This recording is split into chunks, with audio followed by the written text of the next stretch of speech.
अस्सलामुअलैकुम dear student. आज का जो हमारा टॉपिक है वो पार्ट बी है। हम पढ़ रहे थे टिश्यू के बारे में। फिर टिश्यू में हमने प्लांट टिश्यू और एनिमल टिश्यू जो डिफरेंट टाइप्स थे वो हम पढ़ रहे थे कि टू टाइप्स ऑफ टिश्यू होते हैं। अब टिश्यू है क्या? Tissue is a group of cells, यानी हम टिश्यू वो ग्रुप ऑफ सेल से बना होता है जो एक स्पेसिफिक फंक्शन या परफॉर्म कॉमन फंक्शन परफॉर्म करते हैं। अब हमने प्लांट टिश्यू स्टार्ट किया था, तो प्लांट टिश्यू में हमने कहा कि plant tissue is a group of cell तो है, लेकिन ये group of cell two types of हो सकते हैं। या तो ये group of cell similar cell से बन सकता है, या तो ये group of cells non similar cell से बन सकता है। अब ये जो group of cell similar cell से बना है उसको भी हम टिश्यू कहते हैं, और वो ग्रुप ऑफ सेल जो नॉन सिमिलर सेल से बना है उसको भी हम टिश्यू कहेंगे। अब ये जो group of cell similar cell से बना है उसको हमने कहा कि वो सिंपल टिश्यू है, और वो ग्रुप ऑफ सेल जो नॉन सिमिलर सेल से बना है उसको हमने कहा था कि वो कंपाउंड टिश्यू है। अब सिंपल टिश्यू है उस पे हमने एक अलग वीडियो बनाई है, पार्ट 1। और अब जो आज अभी जो हमारा टॉपिक है वह है कंपाउंड टिश्यू, यानी is a tissue made up of more than one type of cells performing common function. यानी टिश्यू हम उसको कहते हैं, ग्रुप ऑफ सेल को कहते हैं ना टिश्यू। लेकिन ये वाला जो टिश्यू है वो ग्रुप ऑफ सेल है, लेकिन इसमें सेल्स नॉन सिमिलर है, मोर देन वन टाइप है, एक जैसे नहीं है बल्कि डिफरेंट डिफरेंट है। और बनाया है ग्रुप। जब ग्रुप बनाया है तब हम इसको टिश्यू कहेंगे। और कौन सा टिश्यू कहेंगे? अगर प्लांट सेल की बात हो रही हो तो हम उसको कंपाउंड टिश्यू कहेंगे। अब इसके टाइप्स है, एक तो है जाइलम, दूसरा है फ्लोएम। अब जाइलम क्या है और फ्लोएम क्या है? Xylem is elongated and connected end to end to form a tubular water transport system throughout the plant cell. ये तो एक इसमें इसकी डिफिनेशन भी हो गई कि what is xylem. Xylem is a tissue is elongated and connected end to end to form a tubular water transport system. Xylem is a tissue in the plant which form a tube-like structure. अब इसका function क्या हुआ?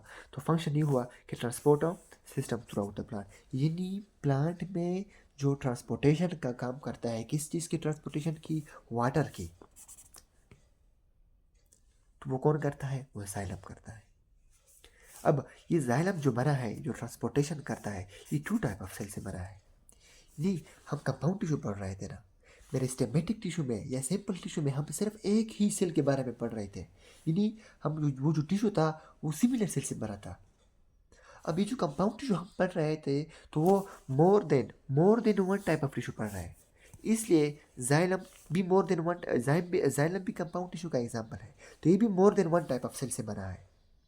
इसलिए हम इसकी जो types of cell है, यानी उसका जो स्ट्रक्चर है वो कौन से टाइप्स ऑफ सेल है? इसमें टू टाइप ऑफ सेल पाए जाते हैं। इसमें अगर वन सेल होता तो वो सिमिलर सेल होते, और वो फिर आ जाता किसके कैटेगरी में? सिंपल टिश्यू की कैटेगरी में। लेकिन ये कंपाउंड टिश्यू की कैटेगरी में आया है। क्यों आया है? क्योंकि इसमें more than one type of cell है, यानी टू टाइप। और जो जाइलम बना है वो टू टाइप ऑफ सेल से बना है, और वो टू टाइप ऑफ सेल कौन कौन से हैं और उसकी फंक्शन क्या है, आओ पढ़ते हैं इसे। सबसे पहले जो है वन टाइप ऑफ सेल है वो ट्रेकीड्स है, यानी कि ट्रेकीड्स जाइलम में पाए जाते हैं। और ट्रेकीड्स है क्या?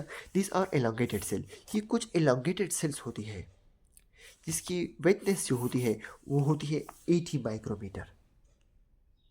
और इस ट्रेकीड्स की प्रॉपर्टी क्या है कि ये हमारे पास एक तो एलोंगेटेड है, यानी इस तरह बड़े बड़े होते हैं। एक तो है इसकी टेपरिंग एंड है, यानी इसकी प्रॉपर्टी की अगर हम बात करें तो इसके टेपरिंग एंड है, नुकीली एंड होते हैं। और इसमें सेकेंडरी वाल पाई जाती है, इसमें सेकेंडरी वाल पाई जाती है, और वो सेकेंडरी वाल जो होती है वो लिग्निफाइड होती है। यानी जाइलम की जो ट्रिकीड्स है उसमें सेकेंडरी वाल पाई जाती है। अब सेकेंडरी वाल हमने सेल वाल में पढ़ा था कि सेकेंडरी वाल हर एक सेल प्लांट सेल में नहीं पाई जाती, वुडी प्लांट सेल में हमने जिक्र की थी।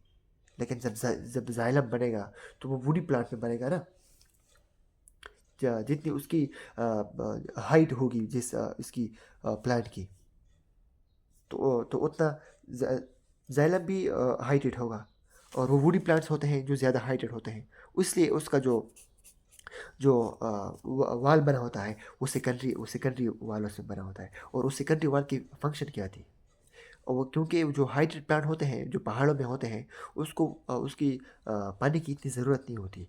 और वो जो वुडी जो सेकेंडरी वाल है वो वुडी प्लांट में क्या प्रोवाइड कर लेता है ताकि वाटर उस सेल से एस्केप ना हो जाए। वो फंक्शन प्रोवाइड कर लेता है, इसलिए इसकी जो सेल वाल होती है वो सेकेंडरी सेल वाल होती है ताकि उसमें जो वाटर है वो एस्केप ना हो जाए सेल से। और ये जो है वो डेड सेल्स होती है। ट्रिकीड जो है इसको हम डेड सेल कहते हैं। अब डेड क्यों कहते हैं? These are the dead because they lost protoplasm, creating an open structure for water flow. H2O means water. ये डेड होते हैं। क्यों डेड होते हैं? क्योंकि ये लॉस कर लेते हैं प्रोटोप्लाज्म को। अब प्रोटोप्लाज्म क्या है? देखो student, to types of terminology use होते हैं। एक को हम कहते हैं प्रोटोप्लाज्म, एक होता है प्रोटोप्लास्ट। प्रोटोप्लास्ट। अब प्रोटोप्लाज्म मीन्स न्यूक्लियोप्लाज्म, हमने न्यूक्लियस में पढ़ा था। न्यूक्लियोप्लाज्म प्लस साइटोप्लाज्म, साइटोप्लाज्म भी हमने पढ़ा था। यानी न्यूक्लियोप्लाज्म और साइटोप्लाज्म को आप आपस में मिलाओ तो हम इसको क्या कहेंगे? प्रोटोप्लाज्म कहेंगे। Nucleoplasm plus cytoplasm collectively called protoplasm. But what is protoplast? Cell without cell wall is called protoplast. यानी आपने एक सेल लिया, उससे सेल वॉल को हटाओ तो क्या बन जाएगा? वो प्रोटोप्लास्ट बन जाएगा। यानी ये हमारे पास क्या है? सेल है, ये हमारे पास न्यूक्लियस है, ये इसमें न्यूक्लियोप्लाज्म है और ये हमारे पास साइटोप्लाज्म है। इस साइटोप्लाज्म से लेकर ये जो है न्यूक्लियोप्लाज्म और साइटोप्लाज्म को आपस में मिलाओ तो ये क्या बन जाएगा? प्रोटोप्लाज्म बन जाएगा। अब ट्रिकीड्स क्या करते हैं? ट्रिकीड्स को हम डेड कहते हैं। क्यों डेड कहते हैं? क्योंकि ये जो सारा प्रोटोप्लाज्म है, जब ये न्यूक्लियोप्लाज्म एस्केप हो जाएगा, जब ये साइटोप्लाज्म एस्केप हो जाएगा तो ये तो खाली एक हॉलो स्ट्रक्चर बन जाएगा ना, हॉलो इस तरह स्ट्रक्चर बन जाएगा। इससे हम कहते हैं कि ये डेड सेल होते हैं। और हॉलो स्ट्रक्चर नेचर ने क्यों बनाए हैं? क्योंकि इसका ये हम जाइलम पढ़ रहे थे ना, ताकि इस पे वाटर फ्लो हो जाए, क्रिएटिंग इन ओपन स्ट्रक्चर। ये ओपन स्ट्रक्चर बना है ना, इसमें ना न्यूक्लियोप्लाज्म है ना इसमें साइटोप्लाज्म है, तो ये ओपन स्ट्रक्चर बन जाएगा फॉर वाटर फ्लो के लिए। अब ये जो ओपन स्ट्रक्चर होता है इसमें कभी कभार एक बैरियर लगा होता है और वो बैरियर बना होता है किस चीज़ से? सेलुलोज से बना होता है। और इसमें कुछ सुराख, यानी ये जो बैरियर होते हैं उसमें इस तरह ये जो सुराख पाया गया है या इसमें जो होल होता है और वो उस होल को हम कहते हैं पेट्स। यानी अब ये जो होल बना हुआ है इस होल को हम क्या कहते हैं? पेट्स कहते हैं। और ये पेट्स किसके लिए करते हैं? वाटर फ्लो के काम आते हैं। इन्हीं पोर्स की वजह से हमारे पास वाटर फ्लो होती है। इसका फंक्शन क्या क्या हुआ? एक तो ये सपोर्ट प्रोवाइड कर लेते हैं और दूसरा जो है वो कंडक्शन ऑफ वाटर है, यानी वाटर को कंडक्ट करते हैं, वाटर को लेकर जाते हैं। क्यों? हम जाइलम पढ़ रहे थे ना, तो जाइलम की फंक्शन भी तो यही थी कि वो ट्रांसपोर्ट सिस्टम बना रहे थे थ्रू आउट द प्लांट। किसके लिए? ट्यूबुलर वाटर ट्रांसपोर्ट सिस्टम बना रहे थे। हम ट्रिकीड्स पढ़ रहे थे तो ट्रिकीड्स में कंडक्शन ऑफ वाटर में हेल्प करेगा। अब जो हमारे पास दूसरा टाइप्स है वो है जाइलम का जो दूसरा सेल्स है। एक तो सेल हुआ ट्रिकीड्स का, दूसरा है हमारे पास वेजल एलिमेंट। अब वेजल एलिमेंट जो है ये भी second type of the cell है जो जाइलम में पाए जाते हैं। ये वाइड होते हैं और ये शार्ट होते हैं। किससे शार्ट होते हैं? ये ट्रिकीड से शार्ट होते हैं। और ये थिन वॉल्ड होते हैं और लेस टेपर्ड भी होते हैं और ये लॉन्ग ट्यूब बना लेते हैं। अब इसका क्या मतलब हुआ? देखो हमने ट्रिकीड्स में पढ़ा था कि वो इस तरह टिप रखने वाले होते हैं। ये हमारे पास टिकट थे, एलंगेटेड थे। लेकिन इसके बरअक्स जो वेसल एलिमेंट है वो वाइड है, लॉन्ग इसकी लेंथ नहीं है। इसकी वेथ कम है ना, थिकनेस कम है, लेकिन इसकी लेंथ ज़्यादा है। यानी इसकी लेंथ है वो ज़्यादा है वेथ की। अब यहाँ पे जो है वो उसकी वेथ ज़्यादा होगी लेंथ की, यानी वो कुछ इस तरह बनेंगे। लेकिन लेस टिपड है, वो इस तरह टिपड भी नहीं होते। अगर हम लेस टिपड की बात करें तो वो कुछ इस तरह हासिल होते हैं। यानी उसकी वेथ जो है वो लेंथ से क्या है? ज़्यादा है। सॉरी, वेथ इसकी ज़्यादा है और ये इसकी वेथ ज़्यादा है और ये शार्ट है। देखो इसकी लेंथ ज़्यादा थी तो ये हाइट इतना और ये शार्ट है। और ये भी इस तरह बहुत सारे सेल आपस में मिल जाते हैं इस तरह। इस तरह जब हम बहुत सारे सेल मिल जाते हैं तो ये एक इन्होंने क्या बनाया, एक ट्यूब बनाया, और ये ट्यूब क्या, ये हॉलो होता है, इसमें से वाटर गुजर जाते हैं, और ये जो पूरा सिस्टम है एक ट्रांसपोर्ट सिस्टम बना लेते हैं। इस तरह जो ट्रिकीड्स है अगर उसकी बात करो तो वो भी इस तरह होते हैं, इस तरह कनेक्टेड हुए होंगे। तो एक इस तरह ट्यूब बना लेगा, इसके ज़रिए कंडक्शन ऑफ वाटर होती है। अब जो दूसरा टाइप्स है कंपाउंड टिश्यू का वो है फ्लोएम। अब फ्लोएम क्या है? Phloem is a tissue responsible for transport of nutrients. यानी प्लांट को सिर्फ पानी की ज़रूरत तो नहीं है ना, प्लांट के सेल को न्यूट्रिएंट्स की भी ज़रूरत है।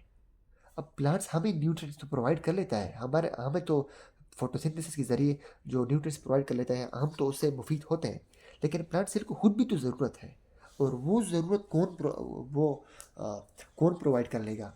और वो फ्लोएम प्रोवाइड कर लेगा। फॉर एग्जांपल एक फ्रूट बना है, एक फ्रूट बना है, इससे हम ह्यूमन मुफीद होते हैं, इससे एनिमल मुफीद होते हैं, लेकिन इस प्लांट को खुद भी तो खुराक, खुद भी तो फ्रूट की ज़रूरत है ना, मीन्स फूड की ज़रूरत है ना।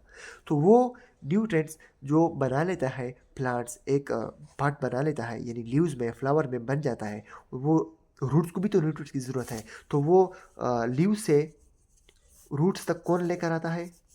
फ्लोएम लेकर आता है। इस तरह अगर स्टेम में बने हुए हैं तो वो रूट्स तक, या पूरे इस तरह पूरे प्लांट्स में हर एक सेल को फूड की ज़रूरत है, तो वो कौन प्रोवाइड कर लेता है? वाटर के अलावा जितनी भी न्यूट्रिएंट्स हैं तो वो किस में फ्लो करेंगे? तो ये फ्लोएम में फ्लो करेंगे। अब ये इसका भी हम, ये हमारे पास कंपाउंड टिश्यू है, तो कंपाउंड टिश्यू भी तो one more than one type of cell से बने हुए होंगे, तो ये भी टू टाइप ऑफ सेल से बने रहते हैं। एक को हम कहते हैं सीव ट्यूब सेल्स, और दूसरे को हम कहते हैं कंपेनियन सेल्स। और सीव ट्यूब सेल किस तरह होते हैं? देखो, सीव ट्यूब, इसको हम कहते हैं छिल्ला, उर्दू में इसको छिल्ला हम बोलते हैं, जिसमें बहुत सारे सुराख पाए जाते हैं। इस तरह इसमें बहुत सारे सीव ट्यूब है, इसमें बहुत सारे सीव हम कहते हैं सुराख को। तो इसमें सीव ट्यूब जो है इसमें बहुत सारे सुराख पाए जाते हैं, और जिस ईंट पे बहुत सारे सुराख पाए जाते हैं सीव ट्यूब में, उस ईंट को हम कहते हैं सीव प्लेट। यानी एक प्लेट बना लेता है उसको हम कहेंगे सीव प्लेट, क्योंकि वो प्लेट जो है उसमें बहुत सारे होल्स पाए जाते हैं। अब ये सीव ट्यूब जो है वो एलोंगेटेड सेल्स होते हैं, उसकी जो वाल होती है, इसकी प्रॉपर्टी क्या है? पहली प्रॉपर्टी है कि एलोंगेटेड सेल्स है, दूसरी प्रॉपर्टी है कि इसकी जो वाल है वो थिन है, यानी वो नेरो एट सेंटर है। ये जो सीव ट्यूब्स है वो सेंटर पे नेरे होते हैं, सेंटर पे क्या होते हैं?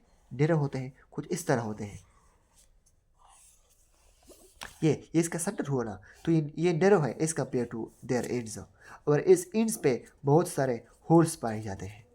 ये प्लेट बना लेते हैं, और इस एंड को फिर हम क्या कहते हैं? सीव प्लेट कहते हैं। ये क्यों? ये परफोरेशन है ना, ये बहुत सारे होल्स पाए जाते हैं, look like sieve, hence called sieve plate. अब ये जो जिसका जो वाइडर एंड है, तो इसकी एंड जो है वो वाइडर है, बल्कि इसका जो सेंटर है वो नैरो है। सेंटर क्या हुआ? नैरो हुआ, जबकि इसकी जो एंड है वो वाइडर है, और इसमें परफोरेशन पाई जाती है, यानी इसमें होल्स पाए जाते हैं, जो सीव की तरह, जो एक चिल्ली की तरह दिखाई देते हैं। वो उसको हम क्या कहते हैं? छिल्ला तो नहीं कह सकते ना, तो उसको हम कहते हैं सीव प्लेट।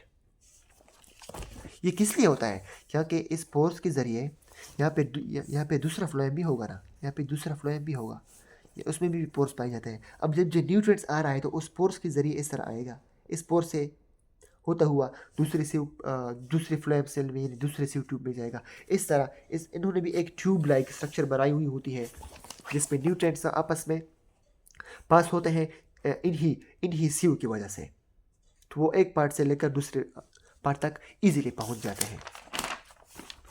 अब जो इसका दूसरा टाइप्स ऑफ दूसरा सेल है वो है कंपेनियन सेल। ये कंपेनियन सेल ये सीव ट्यूब को एनर्जी प्रोवाइड करते हैं, क्योंकि कंपेनियन नाम से भी जाहिर है, साथी, supply energy to sieve tube. अब ये कंपेनियन सेल जो है इसका एक फंक्शन है, यानी ये कंपेनियन सेल जो है ये जब एनर्जी प्रोवाइड करेगा, अगर मैं कहूँ कि हमारे पास आओ, क्या है, बहुत सारे सीव ट्यूब सेल है, और इन्होंने एक नेटवर्क बनाई है, इसमें भी होल्स है, इसमें भी होल्स है, इसमें भी होल्स है, इसमें भी होल्स है। इन्हीं वजह से फॉर एग्जांपल ये ग्लूकोज है, और इस ग्लूकोज को मैं रूट्स तक लेकर आना चाहता हूँ, और ये लीव्स है, लीव्स में बना है, तो मैं इसको रूट्स को इसकी ज़रूरत है, रूट्स तक इसको लेकर आना चाहता हूँ, तो वो ग्लूकोज लीव से लेकर इन्हीं सी ट्यूब के ज़रिए इस आकर इसमें दाखिल होगा, तो फिर दूसरे सी ट्यूब में, इस तरह तीसरे में, इस तरह चौथे में, और आखिरकार रूट्स में पहुँच जाएगा। तो इन्होंने एक ट्यूब लाइक स्ट्रक्चर बना लिया है। तो इन्हें इसी स्ट्रक्चर को हम क्या कहते हैं, हम फ्लोएम कहते हैं। और इसके साथ फिर अटैच होते हैं, इसके साथ अटैच होते हैं फ्लोएम सेल, नहीं सॉरी कंपेनियन सेल। फ्लोएम तो पूरा ये फ्लोएम तो ये अब ये पूरा स्ट्रक्चर, इसको हम क्या कहते हैं, फ्लोएम।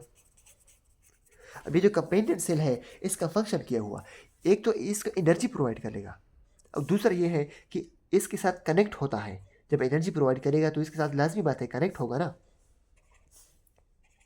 कनेक्ट होगा। और इस कनेक्शन को हम क्या कहते हैं, प्लाज्मोडेस्माटा कहते हैं। ये हमारे पास होल स्ट्रक्चर फ्लोएम है। इस फ्लोएम के ज़रिए इसका जो फंक्शन था वो ये था कि उसके ज़रिए एक पार्ट से लेकर दूसरे पार्ट तक न्यूट्रेंट्स की फ़्लो होती है। जबकि जाइलम में हमारे पास फ़्लो होती थी किसकी, वो जो स्ट्रक्चर बना था, ट्यूबुलर स्ट्रक्चर बना था, किसकी फ़्लो होती थी, वाटर की फ़्लो होती थी। यहाँ पे जो कंपेनियन सेल थे वो इसके साथ जो सी ट्यूब के साथ जो कनेक्शन होते हैं, उस meaning connection of the cells, उसको हम कहते हैं प्लाज्मोडेस्माटा। यानी अब स्टूडेंट हमने कंपेनियन सेल पढ़ा। कंपेनियन सेल वो कंपेनियन टिश्यू हमने पढ़ा। कंपेनियन टिश्यू वो टिश्यू थे जो non similar group of cell से बने थे। फिर हमने कहा कि ये हमारे पास जाइलम इसमें होता है और इसमें हमारे पास फ्लोएम होता है। जाइलम का फंक्शन था वाटर कंडक्शन, फ्लोएम का फंक्शन था न्यूट्रिएंट कंडक्शन। फिर xylem more than one type of cell से बने होते हैं। उसमें हमारे पास एक होता है ट्रिकीड्स और दूसरा हमारे पास होता है क्या, वेसल एलिमेंट, वेसल एलिमेंट। पर हर एक का अपना अपना फंक्शन है। फिर फ्लोएम में हमारे पास टू टाइप ऑफ सेल थे, एक थे कंपेनियन सेल, एक थे sieve tube cell. So students, that all about companion tissue. Thank you very much. Have a nice time.